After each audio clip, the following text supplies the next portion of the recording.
자, 안녕하세요. 저는 이제 8월 기본반에 이제 세법 개론을 담당하게 된 이윤엽 세무사라고요. 원래는 이제 실강생 분들을 직접 마주해서 이렇게 좀 수업을 해야 되는데요. 하필 이번 주가 이제 동영상 촬영을 하게 되는 이제 휴강주가 돼가지고 이렇게 동영상으로 먼저 인사드린 점 정말 아쉽네요. 굉장히 아쉬워요. 그래서 얼른 좀 이런 조치가 풀려서 직접 좀 마주하면서 강의를 하는 날이 빨리 왔으면 좋겠어요. 그래도 이제 저희 공부는 쉼 없이 달려야 되니까, 왜냐면 내년 시험이 어떻게 될지가 몰라요. 그래서 원래 그냥 시험 예정인 뭐 5월이나 아니면 늦어도 6월이라고 그냥 생각을 하고 그래도 공부를 하시는 게 바람직하다라고 봐요. 그래서 먼저 첫 시간이니까 오리엔테이션을 좀 진행할게요. 그래서 세법과 관련된 내용으로 좀 오리엔테이션 진행할 거예요. 그래서 먼저 2020년 기준으로 세법 시험 세무사 1차 시험은요 8월 8일에 이루어졌어요. 왜냐면 원래는 5월 달에 시험을 보는데요, 올해만 좀 특이하게 3달이 연기돼서 8월에 봤어요. 그래서 내년 시험은 아직 발표가 안 났기 때문에 아직 언제 볼지 알 수 없어요. 연말이나 연초쯤에 좀 나올 거예요. 그래서 한 4개월 뒤에 2차 주관식 시험이 있고요. 1차 시험은 그 한 달 뒤에 합격자 발표가 나오지만 가다반이 당일날 나오기 때문에 보통 그날 채점을 해서 대부분 한 90 몇 %는 그날 결과를 알 수 있어요. 왜냐면 이제 가다반에서 확정 답안으로 바뀌는 경우가 잘 없기 때문에 웬만하면 이제 당일날 이제 결과를 알 수 있다. 왜냐면 이제 1차 시험이 절대평가로서 세무사 시험은 합격을 해요. 그래서 뒤에서도 다시 한번 말씀드릴게요. 그 다음에 이제 2차, 그 해에 바로 2차 시험이 있는데요. 그 시험을 수험계에선 동차 시험이다 이렇게 표현할 거예요. 동차 시험이다. 그래서 동차 시험이 보통 4개월 뒤에 있어요. 그래서 주관식 시험은요, 정답이 공개가 안 돼요. 정답이 공개가 안 되기 때문에 저희 3월 달까지 진짜 발표를 기다리셔야 돼요. 그래서 그때까지는 그냥 마음 편히 뭐 여행도 가시고 좀 쉬시다가 발표를 이제 기다리는 게 대부분의 수험생이고요. 만약에 올해 동차 시험이 잘 안 됐다라고 한다면 그 다음에 바로 2차 시험만 한번 더 볼 수 있는 기회가 있어요. 그 시험을 유예 시험이라고 해요. 유예 시험. 그래서 1차 시험 합격자는 다음의 시험에서만 1차 시험이 면제됐다, 즉 2차를 한 번 더 볼 수 있는 기회가 있다라고 보시면 돼요. 그거를 유예 시험이다라고 할 거예요. 유예 시험. 그래서 저희 세무사 시험 당연히 저희 세무사 수험생이라면 시험이 어떻게 진행되고 과연 몇 문제가 출제가 되고 시험 구성 어떻게 되는지 누구보다도 잘 알고 계셔야 돼요. 근데 생각보다 대부분의 수험생이 이 시험 과목이나 뭐 출제 경향에 대해서 제대로 분석을 안 하고 좀 공부를 하실 경향이 있어요. 근데 당연히 지피지경 백전백승이죠. 시험 제도를 먼저 낱낱이 파헤쳐 봐야 돼요. 그래서 저희 시험 방식은요, 객관식 시험이 1차고요. 오지선다형으로 하나요. 5개 중에 하나를 이제 찍으시는 거죠. 그래서 1교시와 2교시로 나눠져 있는데요. 총 4과목이 일단 구성이 돼 있어요. 그래서 1교시는 재정학과 세법학개론. 그래서 80분간 80문제를 풀어야 돼요. 그럼 이제 얼핏 보면 저 1분에 딱 한 문제 푸는 거다라고 오해하실 수 있지만 절대 그런 게 아니에요. 왜냐면 어떤 문제는요, 진짜 한 10분 걸려서 한 문제가 풀 수도 있고요. 어떤 문제는 막 10초 만에 답이 나오기도 해요. 그냥 평균적으로 보면 1분에 한 문제로 볼 수 있지만 절대 그런 시험이 아니에요. 그래서 나중에 이제 시험 문제 보시면 내 공부를 많이 했지만 시험장에서 푸는 문제들은 좀 따로 이제 정리를 하시고, 이거는 공부는 잘했지만 시험장에서는 좀 도저히 시간 안에 못 풀겠는데, 그래서 나중에 좀 2차 때 풀어야겠는데, 이런 식으로 마지막에 시험 마지막에 그렇게 정리하셔야 돼요. 그래서 또 오해하시면 안 되는 게 처음부터 시간 안에 못 푸니까 이거는 그냥 제끼면 되는 거 아니에요? 이렇게 생각하실 수도 있는데 절대 그러시면 안 돼요. 왜냐면 저희 세무사 시험은 2차까지 합격해야지 결국 자격증이 주어지는 시험이기 때문에 1차 물론 합격을 해야 2차를 볼 수 있죠. 그러나 장기적으로 한 번에 이렇게 좀 단기간에 합격을 하기 위해선 1차 시험 하면서 2차까지 어느 정도 대비를 하셔야 돼요. 그래야지 동차나 이제 유예로 빨리 끊고 나가는 거예요. 그러기 위해선 모든 거를 제끼는 게 아니라 최대한 공부를 한 후 나중에 이제 시험장에선 이거는 풀면 안 되겠다, 이렇게 이제 선별을 하시는 거예요. 그 다음에 이제 2교시 회계학 개론, 그 다음에 상법, 민법, 행소법 중에 택 1, 선택법이라고 더 표현하죠. 그래서 라떼는요, 좀 라떼 좀 꼰대 같은 표현인데 상법을 거의 90% 선택을 했었어요. 근데 어느 순간 행복소송법이라고 등장했죠. 행정소송법을 행복소송법이라고 불려요. 왜냐면 예를 들어 상법이 범위가 한 100 정도라고 가정하면 행정소송법의 범위가 한 30 정도밖에 안 된대요. 근데 저도 행정법을 공부 안 해봤지만 이제 많은 수험생들이 선택하는 이유가 양이 적어서, 일단 양이 적어서. 양이 적기 때문에 처음에는 조금 생소하고 어려웠을지언정 회독을 돌리시다 보면 이것만 공부하면 되는구나 해가지고 뭐 요즘은 이제 대부분은 행복소송법을 좀 선택하고 있는 경향이 있어요. 근데 혹시 수험생이 과거에 상법이나 민법을 공부한 적이 있었다라고 한다면 당연히 그 과목을 선택하시는 게 유리할 수 있어요. 이제 셋 다 뭐가 쉽다 어렵다라는 것 상대적인 개념이어서 제가 이제 말씀드릴 수는 없는 거고요. 양만큼은 행소법이 제일 적다라는 게 객관적인 사실이에요. 근데 내가 상법을 뭐 대학교에서 공부하거나 다른 시험을 준비하면서 했었다라고 한다면 그냥 상법을 밀고 가시는 게 더 전략이 될 수 있어요. 그래서 이렇게 선택법 중에 하나 잘 선택하시고요. 그래서 회계학 개론 안에 다시 이 회계학 개론에는요. 저희 정윤돈 선생님께서 가르치는 재무회계라고 불리는 게 있고 저희 엄윤 선생님께서 가르치는 원가회계라는 게 있어요. 그래서 이 둘을 합쳐서 회계학 개론이라고 표현해요. 회계학 개론. 그래서 재무회계가 25문제가 출제되고요. 원가회계가 15문제가 출제가 돼요. 그래서 실질적으로는 5과목을 공부하시는 거죠. 저희 재정학, 세법, 재무원가, 그 다음에 선택법 이렇게 5과목을 공부하시는 거예요. 근데 회계학 개론으로 40문제가 한 과목에 출제가 된다라고 이제 정리를 해볼게요.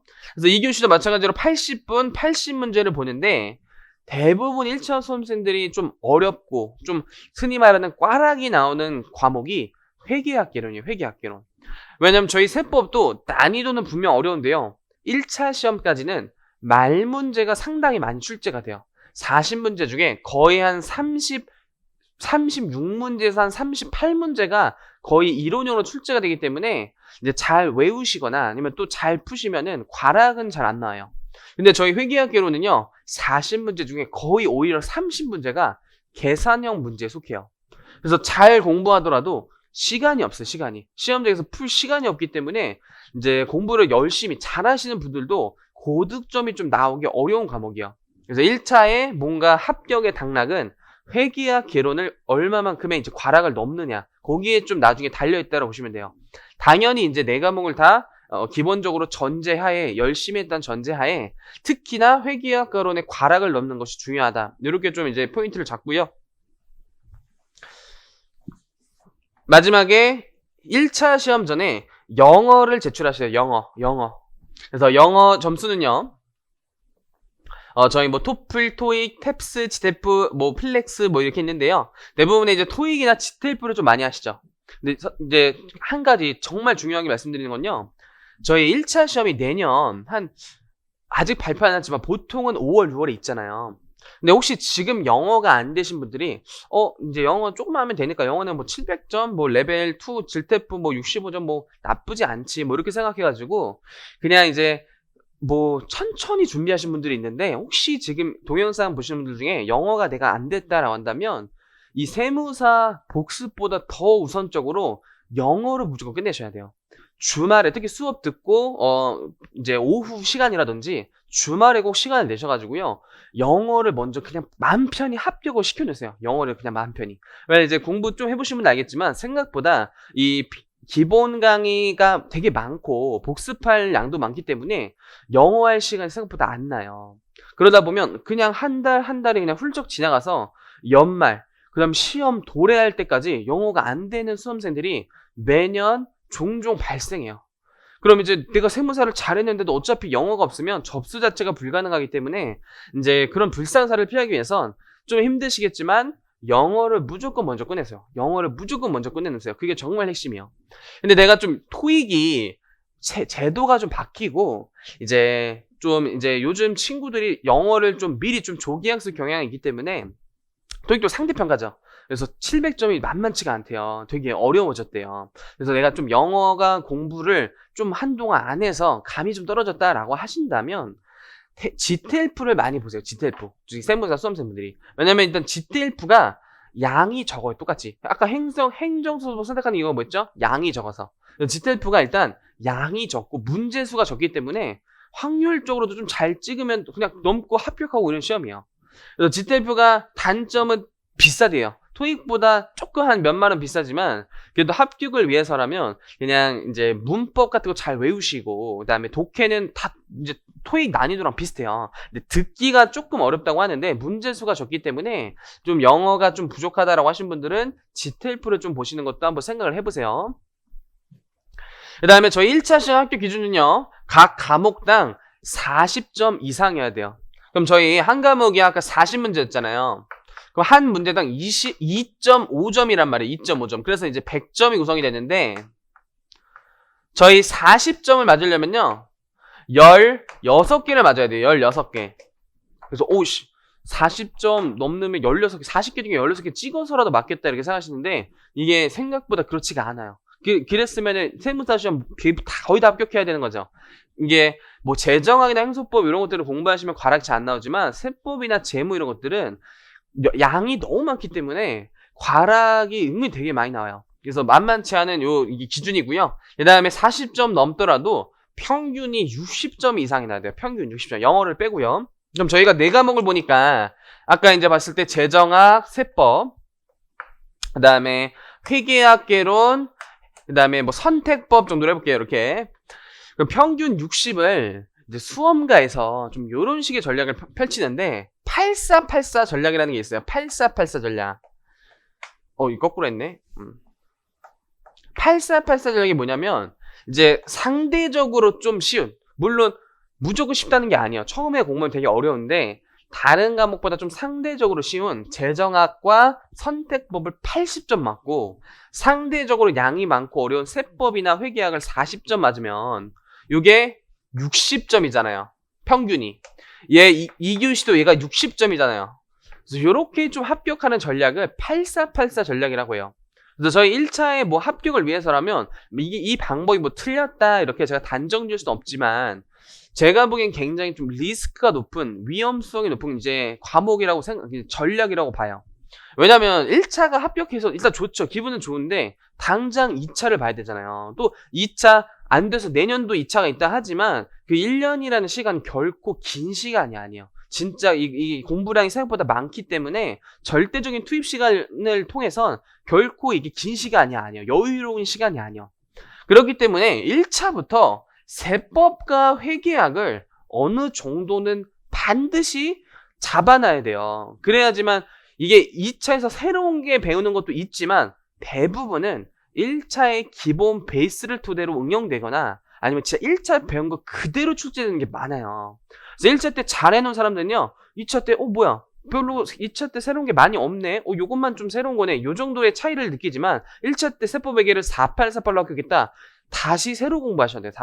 새 출발로. 근데 그러기에는 다시 또 새로 공부하는 과목들이 등장하기 때문에 시간이 좀 부족해요. 그래서 4848보다는 굳이 합격을 한다면 757호가 훨씬 나은 거예요. 초시생이라면 757호가. 뭐 아니면은 뭐 당연히 뭐 8686 이렇게 고득점으로 합격하는 게 가장 이상적이겠지만 이렇게 마음가짐을 8484로 절대 하지 말라는 거예요. 세법 회계 고득점으로 합격하시는 게 세무사 최종 합격에 있어서는 훨씬 중요한 전략이 된다는 거예요. 왜냐면 재정학은요 2차에 안 나와요. 저희 선택법은요 2차에 아예 출제가 되지 않아요. 1차 때 그냥 외우고 다 까먹으셔도 돼요. 솔직히 좀 극단적으로 표현하면 다 까먹으셔도 돼요. 근데 이 세법은요 이제 좀 이따 설명드리겠지만 2차 때 4과목 중에 3과목이 구성이 돼 있어요. 그래서 저희 세무사 왜 하는 거죠, 지금? 세법 하려고 하는 거죠, 세법을 통해서 납세자들의 어떤 납세 편의를 도모해서 이제 수익 창출, 또 개업해서 저희 이제 그런 전문사로 이제 가는 과정이잖아요. 그럼 세법을 잘해야 된단 말이죠. 그래서 세법 과목이 2차에 3과목이나 포진이 돼 있단 말이에요. 그래서 1차 때부터 이렇게 8384는 굉장히 위험하다. 그래서 이렇게 세법과 회계학, 이게 잘못했네. 회계학을 주요 과목으로 잡으셔야 된다. 그 다음에 2차 시험은 나중에 이제 진짜 1차를 합격하고 말씀드릴게요. 그래서 저희 간략하게, 작년도 시험에 채점 결과를 좀 보여드릴게요. 저희 재정학 같은 경우에요, 과락률을 보시면 한 18% 정도밖에 안 돼요.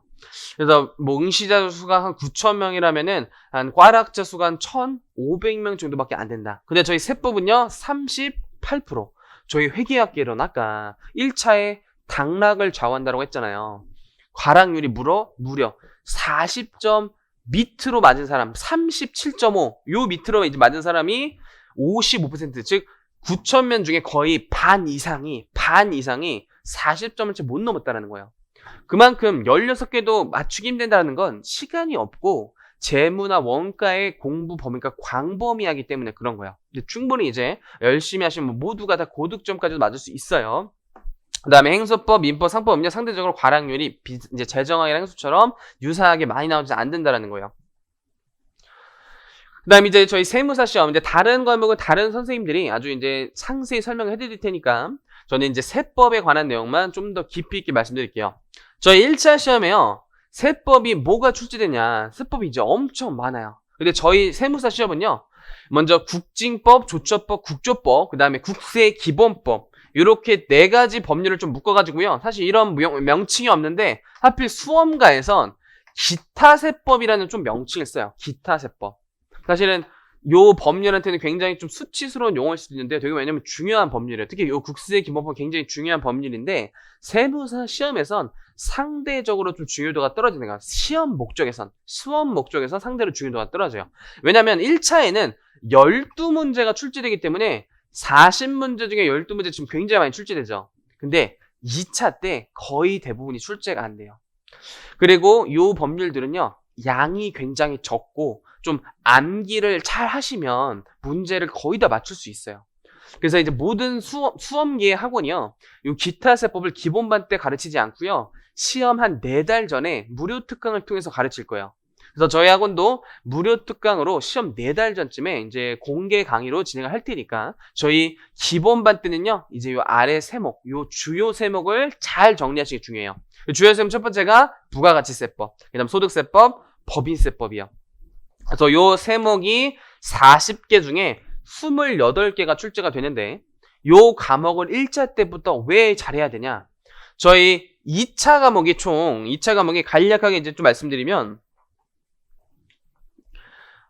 회계학 1이 있고요. 회계학 2가 있고요. 세법학 1이 있고 세법학 2 있어요. 저희 세무사 2차 시험은 이렇게 4과목을 치를 거예요. 근데 요 회계학 1에 다시 1차처럼 재무회계가 60점, 그리고 원가회계가 40점 이렇게 출제가 돼요. 그리고 회2라고 하는 게 뭐냐면요. 수험계에서 이제 세무회계라고 불리는 건데요. 세법 계산형이 출제가 되는 거예요. 세법 계산형. 그래서 세법 계산형으로만 100점이 구성되어 있어요. 근데 그 100점을 구성하는 게 보시면 부가세가 20점, 소득세가 30점, 법인세가 50점이에요. 그래서 저 부소법의 세법을 주요 세법이라고 불리는 거예요. 왜냐면 1차에도 출제가 많이 되고요. 2차에 아예 회2 100점을 구성하고 있어요. 특히 법인세는 50점이나 구성하기 때문에 당연히 법인세를 잘해야겠죠. 그리고 법인세를 열심히 해야겠죠. 근데 수험계 정반대예요. 오히려 법인세를 포기한 법포자들이 훨씬 많아요. 왜냐면 그만큼 많이 출제가 된다는 건 역설적으로 양이 많다. 두 번째로 난이도가 어렵다라는 걸 의미하는 거예요. 근데 잘하려면 당연히 50점에서 점수를 많이 따야 되잖아요. 부가세가 20점 당연히 또 잘해야겠지만 상대적으로 법인세를 잘하면 수월하게 합격할 수 있는 시험이요. 근데 법인세가 이제 양이 많다라고 이제 처음부터 제끼시면 나중에 이제 그만큼 고생하실 거예요. 그래서 처음부터 1차 때 그냥 맘 편히 초반에 파이팅 넘칠 때 체력이 있을 때 그때 열심히 해두시는 걸 이제 추천드리고 싶어요. 그 다음에 요 세법학 세원 세투라는 건요. 세법학 1, 세법학 2 이렇게 이제 지칭하는 건데요. 얘는 세법 주관식 시험이요. 그래서 저희 기본 1차 때 배운 법리를 토대로요. 각종 사례와 판례가 출제돼요.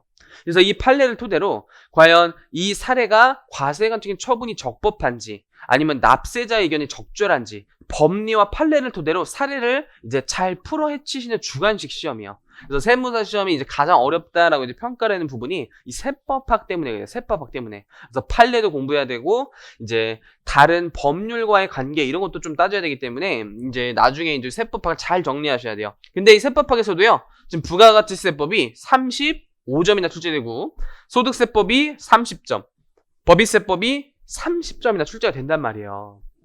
근데 그 외 또 새로운 1차 때는 안 배운 상속세, 또 증여세, 그 다음에 개별소비세법, 그다음 뭐 지방세법 이런 것도 다시 한번 출제가 돼요. 그래서 1차 때 안 배운 내용을 다시 2차 때 새로 배워야 되기 때문에 1차 때 법소부를 미리 많이 해놓으셔야 돼요. 미리 많이 해놓으셔야 돼요. 그래서 요 부소법을 주요 세목이라고 하고요. 저희 8월 기본반에선 저 부소법을 중점적으로 거의 2차까지도 많이 대비하는 정도로 기본반 때 가르칠 거예요. 그래서 이 부소법을 잘 정리하시는 게 중요하다. 그리고 저 위에 세법은요. 기타 세법이라 불리는 세법은요. 시험 4달 전에 무료 특강으로 정리할 거고요. 그때도 절대로 늦지가 않아요. 절대로 늦지 않고 양이 적기 때문에 금방 정리하고 나중에 좀 역설적이 해도 요 12문제에서 최대한 좀 많이 맞아야지 합격할 수 있는 그런 힘이 동력이 좀 생기는데 그래도 1, 2차 장기적인 롱텀 관점에서는 부소법을 잘 하셔야 돼요. 부소법.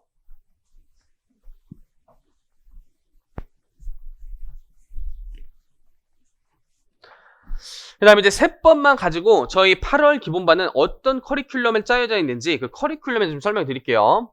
그래서 저희 세법 처음 공부한다 아무것도 모르겠다 한다면 입문 강의 좀 들으시면 되는데 입문 강의는 필수적인 코스까지는 아니에요. 그래서 되게 짧게 그냥 세법의 용어 같은 거 친숙해지라고 제가 이제 찍은 강의고요. 저희 이제 기본 강의 들어가는 거예요. 기본 강의. 그래서 이 기본 강의가 제일 중요해요. 이 기본 강의가.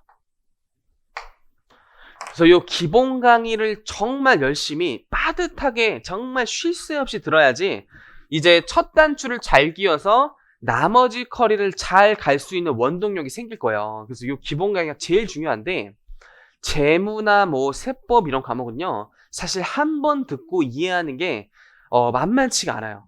왜냐면 이 내용들이 그 최근에 이제 뭐 테넷 이런 영화 있는데 저도 안 봤어요. 근데 테넷 혹시 평가를 보시면 한 번 보고는 이해가 안 된다 이런 이제 평가들이 있어요. 왜냐면 그게 무슨 양자역학 저희 일반인들이 전혀 공부하지 않은 과목이잖아요. 그런 되게 어려운 이론을 영화 속에 뭐 넣어놨는데 게다가 이게 앞뒤 순서가 막 바뀌어져 있어가지고 한 번 볼 때 이게 뭔 내용이지 이렇게 그냥 지나간대요. 세법이 딱 그런 느낌이에요. 처음 배울 때 안 배운 내용이 초반에 많이 포진이 돼 있어요.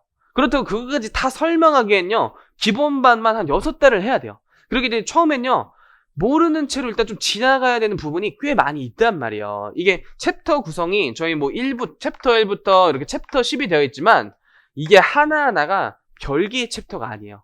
굉장히 유기적으로 연관이 돼 있어요. 챕터가. 내가 챕터 1에 갑자기 챕터 9 내용이 나오고요. 챕터 8에는 다시 챕터 1, 2 내용이 나와요. 그래서 뭔가 하나 구멍이 생기면요. 뒤에 내용까지 쭉 모를 수도 있어요. 이런 굉장히 유기성이 있는 과목이기 때문에 처음 1회 독이 진짜 힘들어요. 근데 그 과정을 잘 이겨내시고 이제 견뎌내시면 2회 독, 3회 독 때부터는 잘 들리기 시작할 거예요. 이제 선생님이 한 말들이 왜 그때 그 얘기를 했는지, 그리고 책이 왜 이렇게 써져 있는지, 문제가 또 왜 이렇게 나왔는지, 이런 2회 독, 회독을 통해서 꼭 세법을 정리하셔야 돼요. 그런데 기본 강의 때 아무리 열심히 해도 이해 안 되는 부분 많을 수 있다. 그래서 그거를 내가 좀 너무 준비가 안 돼 있나 이렇게 생각하지 말라는 거예요. 모두가 그런 과정을 거쳤다라는 거예요. 거쳤다.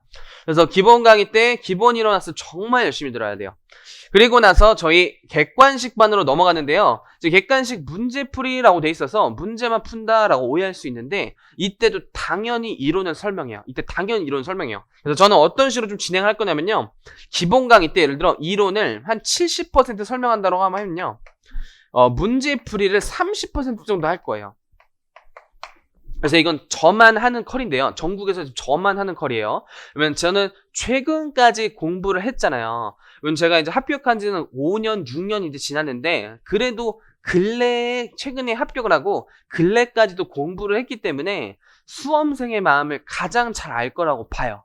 저도 그런 시행착오들을 많이 겪었기 때문에 이제 수업 중간중간에도 공부 방법과 어떤 학습 그런 커리에 대해서 자주자주 말씀을 드릴 거예요. 근데 이제 대부분 이론 강의 때요. 저 기본 강의 때 문제풀이를 안 해요. 문제풀이 안 하고 이론 설명하는 게 일단 많기 때문에 문제풀이할 원래 시간이 없어요. 그래서 이제 안 하는 것도 있고 그냥 이론을 잘 정리하자라는 측면에서 안 하는 것도 있는데 저 때부터 문제풀이를 무조건 하셔야 돼요. 문제풀이를 무조건. 특히 세무사나 아니면 세무사와 난이도가 가장 유사한 회계사 시험 그 최근 한 3개년 기출문제를 무조건 푸셔야 돼요. 무조건. 저 작업을 안 하면 앞으로 그냥 세법 할 때 굉장히 힘들 거예요. 그래서 저는 수업 시간에 미리 문제를 풀 거예요. 그래서 이제 뒤에서도 자세히 설명드리겠지만 미리 저 기출문제를 눈에 익어야지 저 문제를 맞춘다는 개념이 아니라 이 이론이 이렇게 문제 나오구나를 통해서 이론이 이해가 되는 부분이 많단 말이에요. 그래서 문제풀이 하셔야 돼요. 이론 들을 땐 그냥 선생님 설명이 그렇구나 이렇게 내가 알았지 라고 했는데 나중에 혹시 객관식 가서 문제 풀면 깜짝 놀라요. 내가 배운 게 맞아? 이게 맞아? 나 처음 배운 내용 전혀 몰랐다고 내 약간 이런 느낌이 받으면 좀 늦은 거예요. 한 발짝 늦은 거기 때문에 이론을 보면서 관련 최근 기출문제를 바로 풀어드릴 거예요. 그래서 저는 기본반 때 일부러 객관시세법을 구매하라고 한 거예요. 일부러 객관시세법을. 근데 문제풀이만 하시는 게 아니에요. 절대로. 문제풀이만 하는 게 아니라 이론 배우고 문제를 바로 최근 문제를 풀어서 이론이 이렇게 나온다라는 걸 0점을 잡자고요. 0점을. 그리고 나서요. 객관식 문제 때는요. 그 이론을 좀 빠르게 설명을 해서 다시 한번 정리해야 돼요. 왜냐면 기본반 한 번 이론 설명으로는요. 이 세법을 이해하는 사람은 아무도 없어요. 그럼 천재예요, 천재. 그럼 이 세무사 준비하시면 안 돼요. 그래서 이론 정리를 빠르게 다시 한번 정리를 하면서요. 이때는 문제를 되게 많이 풀 거예요. 이때는 최근 10개년을 푼다고 보시면 돼요. 기본반 때 3개년을 푼다고 보시면 되고 객관식 반 때는 10개년을 풀 때 이론을 조금 빨리 정리한다라고 보시면 돼요. 기본반 때는 되게 자세히 이 객관식 때는 조금 빨리 그렇게 해서 이론을 최소 2번을 정리하고 그 다음에 저희 학원에만 있는 이제 스파르타라는 커리를 통해서 아침 저녁으로 매일매일 시험 볼 거예요. 매일매일. 그래서 진짜 이해 안 돼도 계속 그냥 주입돼서 문제라도 그냥 맞추게끔 진짜 1차 합격을 위한 커리예요. 저거는 진짜 다짜고짜 1차 합격하는 커리예요. 그래서 이때는요. 말문제만 풀 거. 말문제 특강이 있어요. 말문제 특강. 저희 이제 1차 합격을 목표로 하는 커리이기 때문에 상대적으로 계산형은 풀 시간이 없어요. 그래서 이때까지 이제 정리를 잘하고 이때는 이제 정말 1차 합격 커리 위해서 말 문제만 다시 빠르게 정리하고 아침, 저녁 그리고 주말에 시험 계속 보면서 1차 고득점을 합격하는 그런 커리로 진행을 할 거예요. 그래서 이 스파르타는 지금 저희 학원에만 있는 커리고요. 과목별로 거의 1000문제 이상 풀기 때문에 진짜 지겹다 할 정도로 문제를 계속 풀 거예요. 그래서 진짜 막 나중에는 이게 그냥 로봇처럼 그냥 막 정답이 그냥 매지가이처럼 막 보이게 되는 그런 효과가 있어요. 그냥 시험장에서 그냥 학원 모의고사 보는 것 같았어요. 대부분의 이런 반응이 많아요. 왜냐면 저희 문제를 하도 많이 해가니까 실제 시험과 거의 유사하게 출제될 수밖에 없어요. 그래서 스파르타를 꼭 반드시 참여하시고요.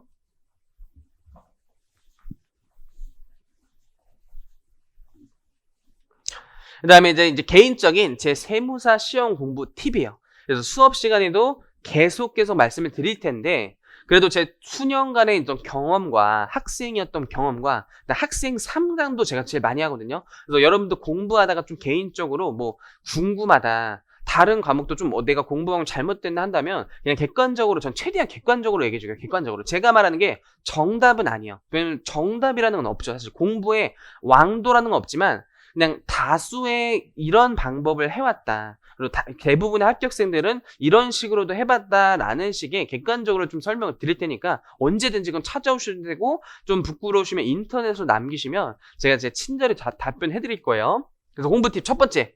기출문제 중요했어. 이거는 정말 별 5개짜리야. 기출문제 중요했어. 그래서 대부분의 수험생이 기출문제가 공개되는 시험인데도 기출문제를 제대로 분석하지 않은 경향이 되게 많아요. 그냥 기출문제 그냥 이거지 하고 그냥 외우고 넘어가다든지 그냥 대충 보는 경향이 있는데 저 기출문제만 잘 분석하더라도 무조건 합격하게 돼 있어요. 그리고 기출문제라는 건 이 시험에서 중요하게 다루는 이론, 그 다음에 함정 포인트, 자주 나오는 출제 빈도 수, 이런 것들을 다 보여주는 공부의 큰 나침판과 지도 같은 개념이에요. 이런 지도. 저희 목적지라는 합격을 위한 지도예요. 저 기출문제가. 저 기출문제를 통해서 세무사 시험의 방향성을 잡으셔야 돼요. 왜냐면 예를 들어보면 저희 세법 시험이 세무사만 있는 게 아니라 뭐 회계사에도 있고요. 공무원에도 있고요. 관세사 시험에도 있어요. 근데 출제 경향이 다 달라요. 예를 들어 관세사 시험은요. 부가가치세만 30문제 나와요. 법인세 소득세는 아예 안 나와요. 그리고 부가가치세에서도요. 관세와 관련된, 특히 수입과 관련된 규정이 많이 출제가 돼요. 근데 저희 세무사 부가가치세에서는요. 잘 출제가 안 돼요. 그 규정이. 근데 그냥 다짜고짜 그냥 부가세를 공부하면 이 포인트를 맞추지 못한 거죠. 그래서 기출문제를 보면 이제 그 경향이 보인단 말이에요. 아, 부가세가 요 겸용사가 좀 출제가 많이 되는구나. 아, 2장에 뭐 과세거래가 이론형으로 출제가 되네. 그 다음에 5장의 과표는 계산형으로 출제가 되네. 이렇게 공부의 방향성을 먼저 잡아주는 거예요. 그리고 이제 두 번째로는요. 기출문제는 또 세법의 양이 예를 들어 그냥 무한의 바다라고 볼게요. 태평양이에요. 그냥 세법의 양은 뭐 어떻게 할 수가 없어요. 그냥 죽을 때까지도 세법이라는 과목을 마스터한다는 거는 쉽지 않은 거예요. 근데 저희는 세무사 시험이라는 거를 일단 합격하는 게 최우선 목표잖아요. 그럼 이 세법도 세무사 시험에 맞게 공부를 하시는 게 가장 바람직하죠. 그럼 이 많은 양, 무한의 양의 세법을 좀 이제 줄여가지고 그 양을 줄인 거를 반복수 따라하시는 게 중요하죠. 그럼 양을 어떻게 줄여야 되냐? 이게 세법이 이렇게 무한대라고 한다면 시험에는 요게 이제 거의 90% 출제가 되고 가끔 한 10%가 이런 식으로 출제가 된다고 보시면 돼요. 저 무한의 양에서 90%는 여기서 출제가 되고 10%는 이렇게 가끔 한 번씩, 한 5년에 한 번씩 또는 10년에 한 번씩 그렇게 출제가 되는 경향이 있어요. 그럼 저희 이거를 먼저 마스터 하시겠죠? 이것만 마스터하기도 벅찬데 지금 한 번, 10년에 한 번씩 나오는 거를 처음부터 한다라고 한다면 저희가 다 용량이 있고 재무, 원가, 재정화 이런 것도 해야 되기 때문에 단기간에 정리를 할 수가 없어요. 그러기 위해선 이 반복 주제되는 출제를 먼저 마스터하는 게 중요해요. 그럼 이걸 어떻게 찾는 거예요? 기출문제를 통해서. 기출문제를 통해서 양을 줄일 수가 있어요. 그런데 이제 기출문제 안 본 사람들은 막 이런 거 막 10년에 한 번 문제를 막 드립다 파고 있어요. 근데 상대적으로 안 나오거나 나오더라도 그건 변별력이 없단 말이죠. 100점 방지용이라는 문제들이 있어요. 항상 100점 방지용. 100점 방지용 문제를 드립다 푸는 게 아니에요. 그래서 기출문제를 정말 꿰고 있을 줄도 봐야 된다. 그 다음 두 번째는요. 단계별 공부학습. 방금 말씀드렸던 내용이랑 연관되는 거예요. 세법 양이 많기 때문에 처음부터 다 가져가기에는 비효율적일 수 있어요. 오히려. 그래서 처음에 저는 유일하게 1차에 집중적으로 나오는 거는 정말 세세하게 가르치고 1차에 간혹 나오더라도 이거는 절대 풀 수 없다. 1차에서 시간 안에 풀 수 없다. 2차 때 하세요라고 2차 범위를 좀 쪼개서 양을 더 줄어드릴 거예요. 이렇게 좀 단계별 학습으로 회독과 2차 분류를 해서 양을 확 좁혀드릴 거예요. 그다음 세 번째는요. 장기 기억을 위한 공부 학습법이라고 나와 있는데 특히 세법에 해당되는 거, 세법에 해당되는 거. 저희 이제 공부를 하다 보면 공부 방법이 여러 가지가 있는데 이제 저희 대부분은 저도 그랬듯이 벼락치기를 보통 많이 하잖아요. 저희가 시험 벼락치기. 그리고 시험 끝나면 이상하게 다 날아가요. 시험 당일날 시험 치고 그냥 그 자리에서 나오면 공부했던 게 뭐지? 이렇게 갑자기 까먹는 경향이 있어요. 근데 저희 세무사 시험은요, 지금 1차만 보더라도 최소 약 1년 이상은 준비를 해야 되잖아요. 오늘 내가 이해했어요. 마스터했다. 내일 70%가 까먹어요. 저희 망각 곡선의 그래프를 보면요, 오늘 새로 배운 내용은 하루 지나면 70%가 까먹고요, 한 달 지나면 90%가 날아가도록 되어 있어요. 저희 그냥 모든 인간이. 그럼 일단 그날 복습을 해야지 그나마 안 까먹는 것이고요. 한 달 안에 또 복습을 해야지 계속 머릿속에 주입이 되는 거예요. 그래서 1년 뒤까지 오늘 이해한 걸 1년 뒤 시험장에서 발휘할 수 있냐, 그게 중요한 거예요. 그래서 벼락치기 막 이게 습관 내신 분들은 초반에 막 파이팅 넘쳐가지고 막 아메리카노 막 3잔씩 먹고 막 밤새고 막 4시까지 공부했어요.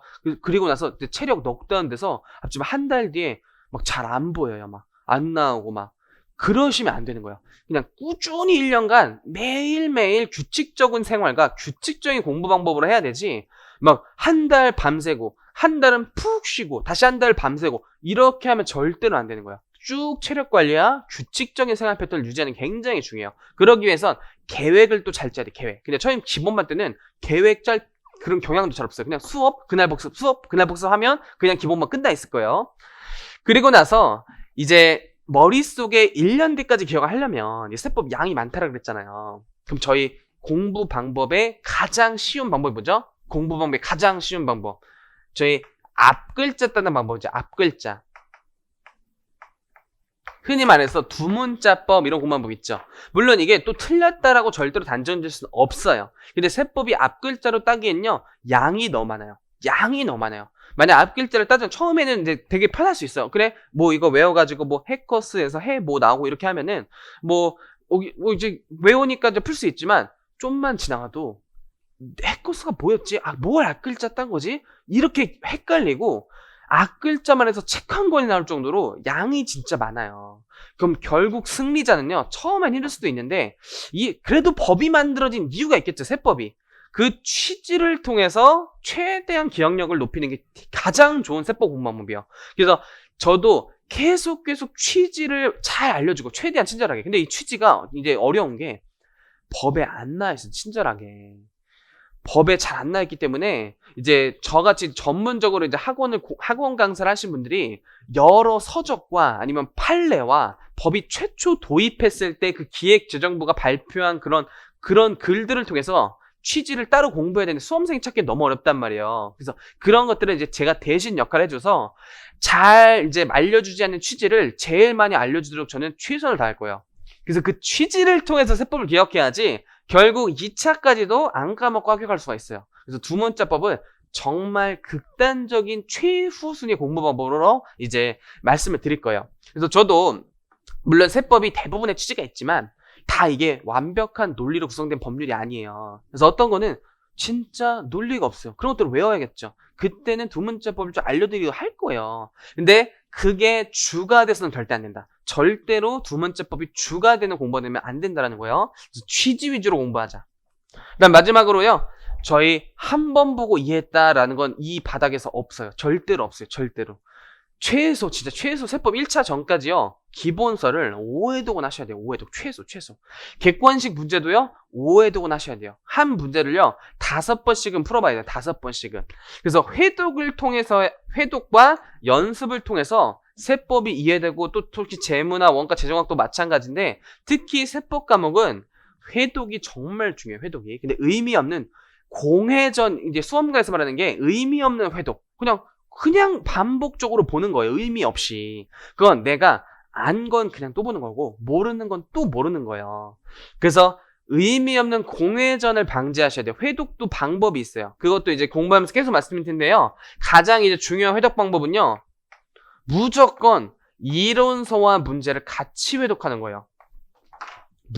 무조건 합격하는 그날까지 이론서만 봐서도 안 되고 문제만 풀어서도 안 돼요. 비율, 퍼센테이지는 다를 수 있어요. 예를 들어 아까도 기본반 때는 저희 이론을 70% 공부하고 문제를 한 3개년치만 푼다라 그랬잖아요. 근데 나중에는 객관식반 때는 이론을 한 50% 푼다라 그랬죠. 이론을 한 50% 보겠죠. 그럼 시험 직전에는 문제를 좀 더 많이 푸시지만 문제만 풀면 절대 안 된다는 거예요. 문제 풀다가 모르는 것이 있거나 아니면 이제 해설만 보고 넘어가는 경향이 있는데 해설은 그 문제에 위한 정답밖에 안 나와요. 근데 기출문제가 유사하게 나오되 포인트가 조금씩 바뀌어서 나오는 기출문제예요. 왜냐면 저희 시험이 기출문제가 공개되기 때문에 똑같이 내면 그냥 전에 있는 기출문제 그냥 외우면 무조건 합격이죠. 그렇게 출제되진 않아요. 그냥 기출문제가 조금 변형돼서 나오기 때문에 그 변형된 걸 미리 예측하고 그걸 미리 공부하기 위해선 관련 이론을 꼭 보시는 거예요. 문제를 풀고 관련 이론을 통해서 이 이론이 이렇게 문제가 매칭이 됐구나. 이 이론이 이 문제로 구성이 되는구나. 이게 서로 크로스돼서 계속 회독을 돌리면요. 어떤 현상이 나오냐. 내가 이론서를 기본서를 보고 있는데 이거 2019년 기출문제 이렇게 나왔었지. 이거 2017년 이 41번의 5번 지문의 정답은 이거였네. 기본서를 보는데 기출 지문이 이렇게 떠올라야 돼요. 그 정도가 돼야 돼요. 반대로 내가 문제집을 풀어요. 문제들을 막 푸는데 이거 37페이지에 도표에 정리된 내용이네 막 이런 식으로 머릿속에 막 스케치돼 가지고 객관식과 이론서가 이렇게 하나가 돼야 돼. 그냥 무라일체식으로 그냥 하나가 되게 회독을 돌리셔야 된다라는 거예요. 그래서 굉장히 이제 중요한 공부 이제 팁이었고요. 이제 아직은 이제 체험과 경험을 하지 못해서 공감이 100% 되지 않았을 거예요. 그래서 공부하시면서도 계속 말씀을 드릴게요. 그래서 오리엔테이션은 이 정도로 저희가 마치고요. 잠시 좀 쉬었다가 이제 본격적으로 세법 수업을 진행해 볼게요.